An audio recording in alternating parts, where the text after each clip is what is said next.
Are you a copywriter, marketer, or I can restart here. So are you a copywriter, marketer, or business development professional who wants more clients and to be more profitable? You've probably heard about podcasting. You've probably heard about the value of video and being a personality, and you want to know how to produce content quickly. Well, I'm Justin Hitt with Ad Briefing's copywriting tips, and what I'm sharing with you right now is the result of, I think I've done like 4 videos so far here. So I showed up a little early for something, and I'm sitting in my car waiting to pick up the kid, and I'm actually knocking out a number of videos. I want to share with you kind of the format that we use and how you can create content that is useful in kind of your free time. So number one, every video that I'm doing is tied to some product or service that I offer or some recent content on the website. Why do I do that? Well, people watching videos on YouTube, Rumble, BitChute, all these different channels that I syndicate content, they need to go somewhere in order to ask questions or get additional information. And so that if I have in my brain all the content I've written in the past, I can simply summarize that content with a mistakes report or 5 tips type of thing, or any kind of short article, and then invite them to the website to ask a question. And then when they ask a question, they're now on my mailing list. The act of going to the website cookies the individual, gets them in my CRM system, and gives me the ability to follow up. So I'm creating videos designed to give quick and actionable tips, help the viewer avoid mistakes, and then ultimately get on my mailing list. So like I just saw a car go in the background. I'm waiting to pick up the kid. I saw a car go in the background, so I know I can make the video shorter, so I don't have like a fixed term on the video. Now, again, if you're doing a podcast, there will be, where we talk about in the podcasting thing, there will be writing a script and stuff like that. But what I'm talking about here is very short videos that are designed to just to be that next visit for the prospect. This is not something you would write for clients. So it might be 3 headline tips that help headlines be more engaging. And you just go through the 3 tips. It's like a Toastmaster speech, 2 to 3 minute speech. Now, you can stack a few of these speeches together and come up with kind of a series, and that's great. But ultimately, it's just you direct the camera. Now, this does a couple things. First off, it makes you more personable. I do have a problem with people thinking I'm too serious. And a lot of times people are afraid to approach me because I look mean and I look, this is just feedback I've gotten. A lot of times people don't care. But ultimately, whatever perception you have about the way you look that means you haven't been on camera before, put it aside. A lot of these videos can be direct to an individual, or they can be direct to your own subscriber list. So a lot of times I'll sit down and do a video. I only got like 5 minutes, and I'll sit down and I'll say, hey, whatever the audience is, I'll describe a problem, and then I'll give them 2 or 3 tips to fix it. A lot of times too, I'll go through my voicemails and take little notes, and then I'll go and reply to each voicemail with a video. And then I can send the video by a link. The key in both situations is I'm recording it directly to my phone or some kind of device. And then after I get back to the office, I sort through the videos. So I could do 5 or 10 videos at a time. And then I either schedule them on a public channel because the video is intended to a public audience going to a specific website to ask a question. If the video was to specific subscribers, I'll set it up so that I can send out an email broadcast, and then I'll point people to the video, whether it's hosted, wherever it's hosted. Or if it was to an individual, I'll go in my CRM system, I'll load the file up and send it to them. So Apple Mail, HubSpot, whatever platform you're using. In all 3 of those situations, you're showing up as a real flesh and blood living individual, and you look similar to how you might look when you're out with a client. Now, again, if you're in an environment where it's different and it's unusual for your client, you do want to caveat why. So I told you I'm here waiting for my kid to pick up my kid, and I just want to share a quick message with you about X, Y, and Z. Okay, can you see how this works? So if I was at a camping site and the environment wasn't suitable for my particular target audience, I would explain why I'm there, give them some context. Now, You want to do this in a quiet space. You want to do this in your vehicle. You want to do this in an area that doesn't telegraph in the background, because I'm really big on privacy. It doesn't telegraph in the background specifically where you are, so you want to crop in. So camera would be better like this. But again, you want to look into the camera itself, try to make eye contact, and ultimately communicate with a specific audience. Now, what makes it easy to speak 3 to 5 minutes or even 15 minutes on a topic is that you're an expert in that topic, that you're speaking to an individual rather than a large group, and you're ultimately inviting them to take the next step where they can get the details of what you're describing. So you don't have to go through a lecture of every little step to take. You can really just knock off a few tips here and there. I don't do a video longer than 15 minutes or so that hasn't been fully scripted. So you can keep in a notebook some little micro scripts or some big ideas, but ultimately, or even a list of headlines, but ultimately this is really meant to be conversational. Now, there are some areas that I can improve. I could speak more slowly and clearly so that the people on the other side would understand, and I would not rattle off so many things. But again, whatever your style is, it doesn't matter. These videos are filler. These videos are one more step in a sequence. They're reminding people. Actually, one of the videos I just did was about my new book, Establish Instant Credibility. It shares with the audience some mistakes to avoid and then invites them to contact me with their questions, and then provided a link in the description below to the Establish Instant Credibility book. All of that is, I've written sales letters. I've written the book. All of that is just basically giving highlights and then inviting the person to come and get more information. So this really is a direct response type of activity.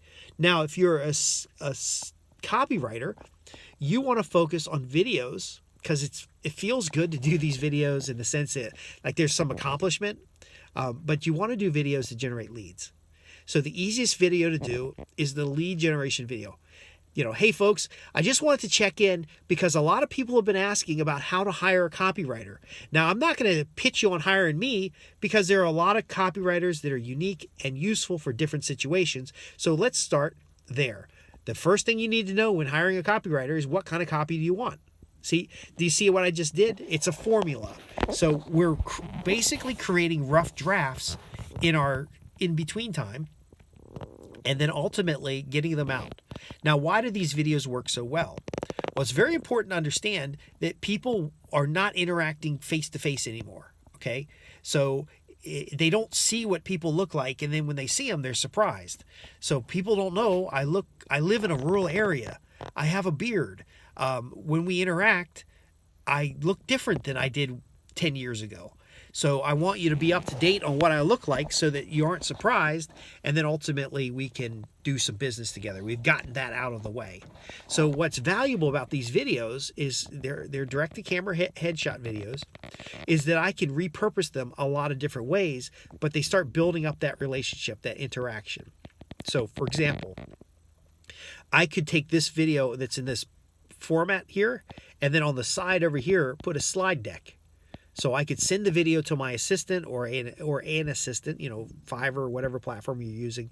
And I could say, hey, put over here some slides that are going over the key bullet points that I'm talking about. And now it's a whole different format. So your quick 8 to 10 minute video could be wrapped with other materials, and now you've gotten a podcast done. You could be in a situation where you only have 10 minutes and you're just kind of filling the time up. And so instead of watching videos, you're now producing videos. Does this make sense? Can you see how this can help you fill up some time? Now, a friend of mine used to carry a bunch of index cards in his pocket, and he would actually write on the index cards thank you notes. And so you can even do video thank you notes this way, or you can write on the cards your kind of an outline for a podcast, and you can hold the phone and put the card over here.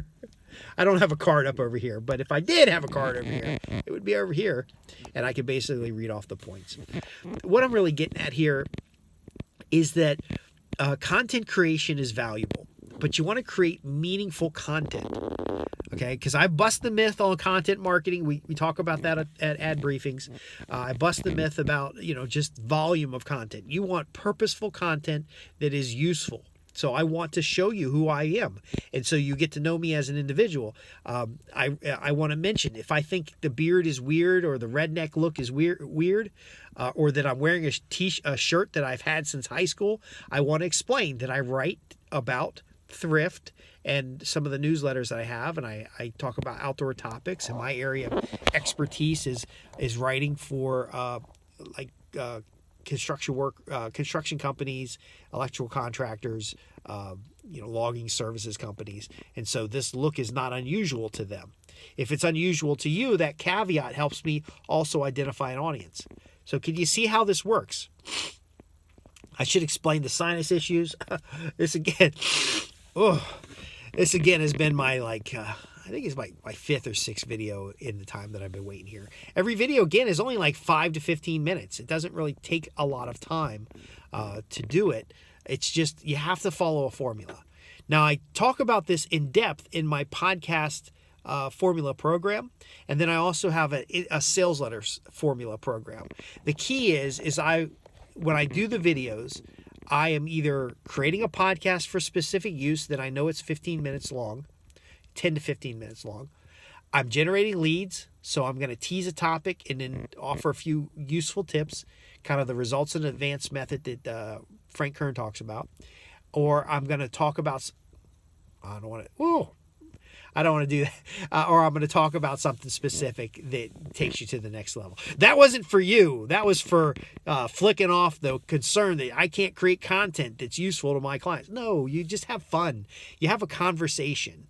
You talk with a single individual in a specific target audience. In this case, I'm talking to you, the marketer. You really ought to be doing billable work. So why not use the in-between time to create these interactive videos to get people to visit your website? Again, as I say in all my videos, if you have questions about what I'm presenting here or you have success stories, visit me at www.adbriefings.co.uk. Go to the contact page and then ask your question. Share your comments, or in the comments below, you can ask additional questions. And if there's a lot of different platforms this will go out on, but if I see the question, I'll answer it. Again, let me summarize, because that's another tip here, by the way. You can give 3 or 4 tips, and then you can summarize explaining the benefits of what you just described, or just a shorter version of what you just described. So here's the closing, per se. There's a lot of times that you're going to be waiting at the airport. You're going to be kind of bored. Now, don't do this at the beach, because it makes people think, well, if you're such a successful copywriter, why are you wasting your time at the beach doing a promotional video? Does that make sense? So again, it's the in-between times. Explain the situation. Hey folks, I'm Justin Hitt with Ad Briefings Copywriting Tips. I'm here waiting for my kid, and I wanted to share with you some brief tips on how you can turn waiting time into lead generation. And then you're going to go through your tips, and then at the end, when you summarize, you can even just share examples, but don't add any new information. After you've given them who you are, what you do, or how to contact you, you're going to lose their attention span. And so you either have to have a bonus tip that you've teased in advance, or you're just going to have to wrap it up and finish the video. So that's going to be my last tip, because I'm going to wrap it up, finish the video. I'm Justin Hitt with Ad Briefings Copywriting Tips, where we help copywriters and marketers go from being a freelancer and kind of struggling to having an agency service where you have consistent income, where you have consistent clients coming in, and ultimately you're able to build the business so you can spend more time in lifestyle. And using, we just talked about using filler time to kind of get some videos out there, to follow up with people, but ultimately become more personable so that you become that kind of go-to copywriter in your specific niche area.